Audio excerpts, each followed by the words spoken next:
Ya, halo guys, selamat datang kembali di Ilham Project. Yoi, jadi di video kali ini gue bakal bahas lagi tentang Busit Update versi 3.6. Jadi banyak banget dari kalian yang nge-request gitu ya, minta gue untuk ngebahas lagi tentang Busit Update versi 3.6. Nah, mohon maaf banget, baru kali ini gue bisa mewujudkan permintaan kalian ya. Setelah sekian lama gue agak bikin video cuy. Nah, jadi di sini gue bakal bahas tentang 5 fitur terbaru di Busit Update versi 3.6. Jadi buat kalian penasaran, tonton terus video ini sampai habis, jangan di skip-skip. Oke, langsung aja kita mulai dari fitur yang pertama. Oh iya guys, gue lupa nih. Jadi buat kalian yang baru gabung di channel gue, jangan lupa untuk klik tombol subscribe di bawah ya. Support terus channel ini sampai bisa 1000 subscriber gitu ya. Oke guys, jadi langsung aja kita bahas dari fitur yang pertama. Di fitur yang pertama ini ada fitur garasi, atau biasa juga disebut dengan fitur garasi in the game gitu ya. Nah, jadi sebenarnya itu Busit udah punya ya yang namanya fitur garasi ini. Cuman kekurangannya itu hanya bisa diakses pada saat kita login ataupun pada saat kita di lobby gitu ya. Nah, seumpama Busit update dan merilis fitur garasi in the game ini, jadi nanti buat para player yang mau ganti livery ataupun mau ganti bis ya, kalian tidak perlu keluar ataupun log out gitu ya. Jadi nanti kalian tinggal cari icon yang berbentuk seperti garasi gitu. Nanti kalian tinggal masuk ke situ. Jadi nggak perlu lagi yang namanya log out ataupun uh, keluar ya. Jadi kan kalau log out itu kekurangannya ya pasti yang pertama loading terus nge-lag ya.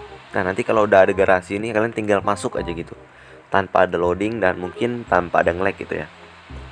Oke, mungkin itu untuk yang pertama. Kita lanjut lagi untuk fitur yang kedua. Di fitur yang kedua ini pastinya ada fitur penambahan map gitu ya. Karena di setiap Busit update itu kurang afdol kalau kurang ada map baru gitu. Jadi di setiap Busit update itu selalu aja ada yang namanya map baru.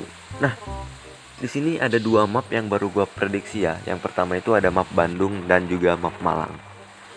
Nah, jadi itu aja sih untuk fitur yang kedua. Kita lanjut lagi untuk fitur yang ketiga. Di fitur yang ketiga ini ada mod map. Nah, setahu gue untuk mod map ini hanya ada di game PC ya, yaitu Euro Truck Simulator. Seumpama Busit merilis mod map ini, jadi Busit ini satu-satunya game Android yang punya fitur mod map ya. Jadi buat para pelajar wajib bangga gitu sama karya anak bangsa yang satu ini gitu cuy. Ya, semoga aja terwujud di Busit versi 3.6. Oke, itu untuk yang ketiga. Kita lanjut lagi untuk fitur yang keempat guys. Di fitur yang keempat ini ada fitur pejalan kaki ya, ataupun traffic pedestrian.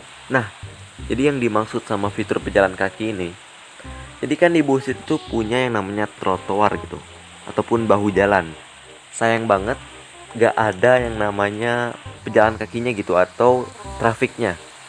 Nah, jadi seumpama Busit rilis untuk fitur pedestrian ini, jadi nanti suasananya itu lebih seru ataupun lebih hidup ya, dan juga lebih ramai gitu, ada pejalan kaki yang lalu lalang gitu.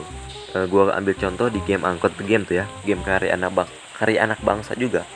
Di sana meskipun game yang bisa dibilang game kecil, di sana udah ada yang namanya fitur pedestrian itu ya. Jadi gua harap Busit bisa mengikuti jejak temennya ya, yaitu Angkot The Game. Nah, oke, mungkin itu untuk yang keempat. Kita lanjut ke fitur yang terakhir ya. Oke guys, di fitur yang terakhir ini fitur yang paling spesial kalau menurut gua. Jadi gini ya, Busit itu kan punya fitur penumpang gitu ya. Tapi sayangnya penumpangnya itu kurang real ataupun kurang nyata gitu. Gua ambil contoh, kalau kita habis narik, penumpangnya itu misalkan di halte ya. Ini di halte guys. Terus pada saat naik tangga pasti penumpangnya itu hilang, bener gak? Ya kan? Jadi nggak kelihatan gitu di pinggir jendela. Nah, jadi untuk di Busit versi 3.6 ini ya, harapan gua semoga untuk penumpang ini bisa kelihatan gitu. Jadi nanti kelihatan di kursi-kursi yang ada di bis itu. Jadi kelihatan ada penumpang satu-satu gitu. Jadi nuansanya itu lebih seru gitu ya. Jadi bikin semangat juga untuk kita narik ya, ataupun mode online. Nah, mungkin itu aja untuk 5 fitur terbaru yang gua prediksi bakal dirilis di Busit Update versi 3.6. Jadi buat kalian yang penasaran ataupun pingin info lebih lanjut lagi, kalian tinggal subscribe aja channel ini. Jadi nanti kalau ada video-video terbaru dari gua, kalian tidak ketinggalan guys. Oke, sekian video dari gua. Terima kasih. Wassalamualaikum.